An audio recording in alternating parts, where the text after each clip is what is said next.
자, 두 분과 함께 본격적으로 시작해 보도록 하겠습니다. 자, 첫 번째 이슈 화면으로 살펴보시죠.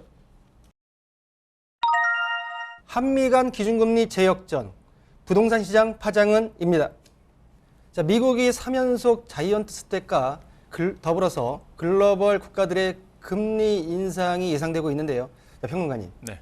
그 내용에 대해서 주된 내용이 어떤 게 있는지 한번 짚어주시죠. 일단 미국 금리가 상단이 이제 3.25%가 됐습니다. 그래서 일단 자이언트 스텝을 이제는 아시는 대로 이제 밟아 나갔고요.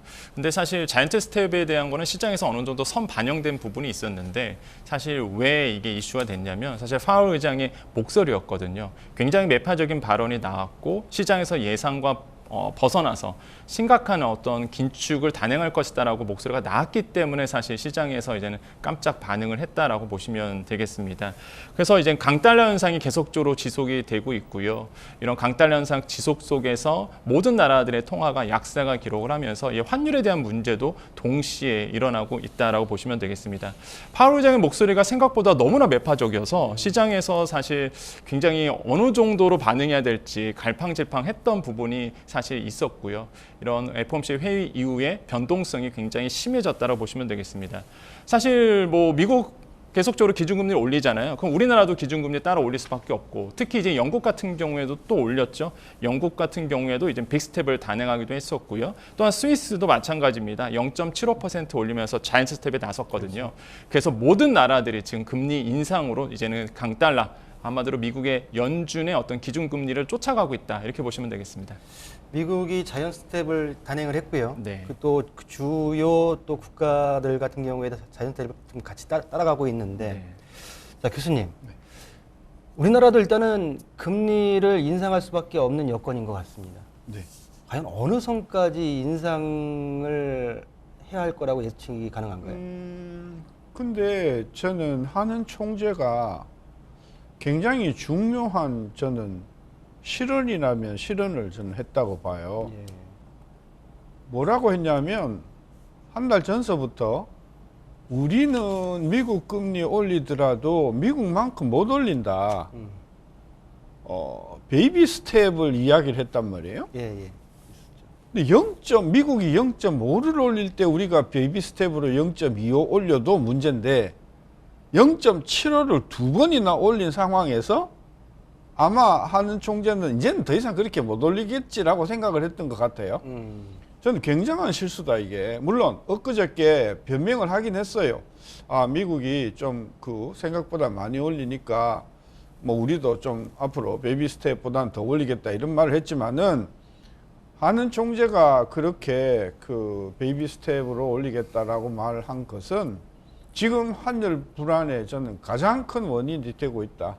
저는 그래서 저는 잘못했다고 보고요. 예. 중요한 것은 이번에 0.75를 올린 게 아니고요. 연말까지 4.5까지 올리겠다. 연말까지입니다. 지금 두 달, 석 달밖에 안 남았거든요. 미국이 4.5까지 올리겠다고 지금 전 금통위원들이, 미국의 금통위원들이 지금 예상을 하고 있거든요. 예, 예. 그러면 지금 3.25인데 4.5까지 올린다고 하면 앞으로 두 달 동안 1.25를 더 올린다는 이야기거든요. 그렇죠. 최소한 한 번 정도는 자이언트 스텝을 더 올린단 말이에요. 근데 한국은행은 지금 계속해서 0.25나 0.5 올릴 거다, 이런 분위기가 되니까 연말 되면 한미 간의 금리 역전은 1%가 넘을 거다라고 하는 게 지금 시장의 불안의 가장 핵심이에요. 저는 그래서 이 환율 불안을 잠재우기 위해서는 분명하게 한국은행이 긴급금통위원회를 열고 상황이 많이 바뀌었다, 우리는 금리 역전을 가능한 한 허용하지 않는 방향으로 정책을 할 거다라고 운만 띄워줘도 저는 외환시장에서 최소 한 30원 정도는 금방 가라앉을 수 있다. 저는 그래 봐서 한국은행의 말하자면 기준금리에 대한 실언이 지금 상당히 불안을 가져온 원인이다. 저는 그렇게 봅니다. 우리 교수님께서는 어떤 한국은행 총재의 실언에 대한 말씀을 하셨고요. 네네. 근데 결과 예상치 못했겠죠. 네. 예상치 못했던 결과였는데, 자, 지금 미국 금리는 지금 교수님 말씀하신 4.5%까지. 네. 중요한 건 내년이지 않겠습니까? 네네. 어떤 추세로 올라갈지 어느 선까지 올라갈 것 같습니다. 사실 계속적으로 이제는 점도표를 본다고 하더라도 이제 미국 연준의 이제는 긴축의 강도가 굉장히 세질 것이다라 보고 있고, 아까 나온 것처럼 연말까지 4.5% 올릴 거고요. 내후년까지도 이제 금리를 더 올리겠다라고 얘기한 상태입니다. 그러니까 사실 시장에서는 내후년에 말 그대로 어느 정도의 금리가 고점 찍고 내려올 것이냐, 그게 내년 말이냐 아니면 내후년이냐 이걸 봤었는데 더 길어질 거란 거죠. 그래서 이제 시장에서 발작을 좀 일으켰다라고 보시면 되겠고, 그러면 지금에서 나오는 이렇게 금리 인상이 아니 부동산 경기랑 무슨 상관이야 그러실 텐데, 일단 금리가 오르게 된다라고 본다 그러면 어쩔 수 없이 이제 내수가 좀 위축이 됩니다. 아무래도 쓸 돈이 사라지게 되고요. 그다음에 이제 소비가 안 이루어지게 되겠죠. 그럼 경기가 위축이 된다. 그래서 경기가 침체된다는 거죠. 그래서 인플레이션을 잡기 위해서 의도적으로 이제 금리를 올릴 수밖에 없거든요. 그러면 시장에서 부동산 시장에서 왜 이렇게 민감하게 받아들이냐면, 경기 침체되면 당연히 부동산에 직격탄을 맞습니다. 선행적으로 본다 그러면 주식 시장에 먼저 직격탄을 받고요. 네. 그 다음에 이제 부동산 시장에 영향이 오거든요. 그래서 지금 이미 부동산 시장은 이제 환율의 변화, 그 다음에 금리 인상으로 인해서 영향을 많이 받고 있는 상태고, 본격적으로 이제는 부동산 시장에 이 영향이 돌아온다는 거죠. 그래서 이제 부동산 업계에서는 미국의 연준의 그 금리 인상, 그다음 우리나라의 지금 환율 이런 것까지도 이제 종합적으로 볼 수밖에 없는 그런 어떤 상황으로 지금 가고 있다라고 생각을 해봅니다. 우리 평론가는 지금 기준금리 인상으로 인해서 주식시장, 부동산 등의 어떤 자산 네. 가격이 조정을 불가피하고요. 네, 또한 지금 주택 가격에 대한 하방 압력이 커질 것이다 맞습니다. 라고 예측을 하셨는데, 뭐 일반적인 얘기인 것 같습니다, 교수님. 지금 뭐 금리 인상으로 인해서 주식시장 지금 많이 떨어졌고요. 부동산 가격 같은 경우에 뭐 지금 현재로서는 뭐 지역별, 단지별로 틀리긴 하겠지만은 뭐 평균적으로 한 15에서 20%는 지금 떨어져 있는 모양새가 나오는데, 지금 금리 인상이 계속 지속되면서 부동산 시장에 있어 주택 가격 하방 압력 얼마나 더 커질까요? 제가 오기 전에 2019년 말을 100으로 놓고 예. 7월 또는 8월, 이게 이제 통계가 실거래가는 7월 거밖에 아직 안 나와갖고 7, 8월에 그거를 보면 서울의 아파트 가격이 2019년 12월을 100으로 놓았을 때 지금 132예요. 132. 그러니까 예. 한 3년도 안 되는 사이에 30% 이상 올라갔죠. 충분히 거품이라고 판단할 수 있다. 그 다음에 KB에서 내는 매매가도 보면 서울 지역의 아파트가 19년 12월을 100으로 놨을 때 132.6이거든요. 그러니까 전반적으로 지금 뭐 몇 달 조금 떨어지긴 했지만 19년 그러니까 19년 말이 왜 중요하냐면 아주 부동산 가격이 폭등하기 전야제에 해당되는 시점이잖아요. 네, 그렇죠. 그런 관점에서 보면 아직도 많이 올랐다라고 봐서 당국에서는 아직도 거품이 좀 있다, 좀 빠져야 된다, 그렇게 생각할 가능성이 크다. 그렇게 놓고 보면 우리가 전기비 통계로 보면, 전월달 통계로 보면 마이너스로 들어온 게 한 달, 두 달 정도더라고요. 월별 자료로 보면.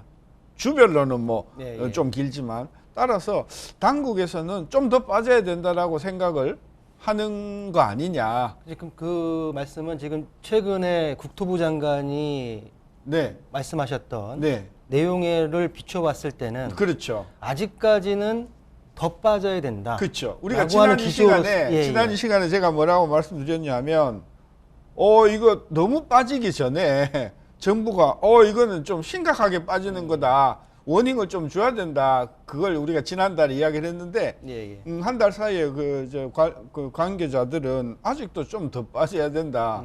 그렇게 생각을 하는 것 같은데요. 아까도 이야기했지만 금년에 한국은행이 기준금리를 0.5나 1%포인트 올리고, 내년에도 또 미국이 올릴 거니까 거기에 따라서 올리면 지금 기준금리보다도 한 1.5% 정도 더 올라가서 기준금리 자체가 2.5에서 3.5 내지 4가 돼버리면 대출금리는 대부분이 두 자리 숫자로 다 올라가거든요. 그러면 그때서부터는 주택가격은 지역 불문하고 뭐 몇 개 예외를 제외하고는 전반적으로 굉장히 큰 폭으로 떨어진다. 이러면 이거 자체가 사회적인 문제가 될 수 있거든요. 자, 그 사회적인 문제. 네. 자, 금리 인상으로 인해서 뭐 우리가 뭐 우리 이 시간에도 많이 말씀을 나눠봤지만 뭐 영끌족도 있고 뭐 주담대 대출 신용대출도 끌어서 쓰고 이 가계대출 금리 인상이 되면서 가계대출에 대한 문제점 얼마나 더 그 악화되고 가계대출도 우리가 두 개로 나눠봐야 돼요. 네. 그러니까 가계대출의 약 절반 정도가 주택담보대출이고 약 절반 정도가 중소자영업자들의 사업자 대출이거든요. 그러니까 사업자금하고 이제 주택대금인데 이렇게 금리가 올라가게 되면 일단 주택담보대출을 받은 사람은 아무리 LTV가 50% 60%라고 하더라도 즉 집값이 30% 정도 더 떨어져도 자산 손실은 안 일어난다고 하더라도 한 20-30%만 떨어지면 야 이거는 깡통이다고 생각을 하고 그냥 포기를 할 가능성이 크거든요.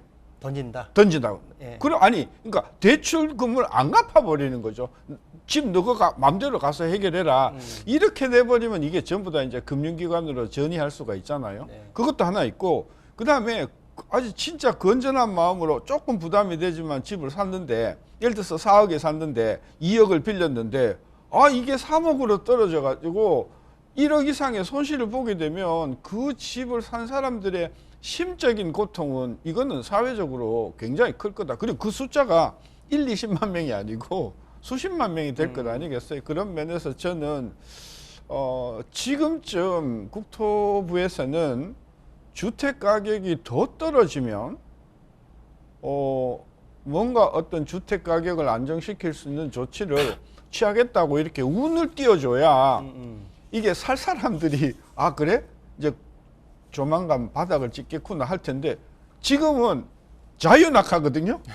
그러니까 살 사람이 아예 돈이 있어도 살 생각을 안 하는 거예요. 좀 더 떨어지고 보자. 그러니까 파는 사람들은 더 불안하니까 저는 그런 면에서 지금의 주택 가격이 뭐 전월비로 몇 달 안 떨어졌지만 더 떨어지면 정부는 가만히 앉아 있지는 않겠다 하는 신호를 좀 주는 게 알겠습니다. 저는 주택 시장의 안정을 위해서 굉장히 필요하다. 안정화 방안까지 네. 말씀을 해주셨는데, 자 교수님께서 지금 이제 주택가격 하방 압력은 더 커질 것이고 거기에 대한 방안책까지 말씀해 주셨고요. 또 이제 가계대출에 대한 문제점까지 말씀해 주셨습니다.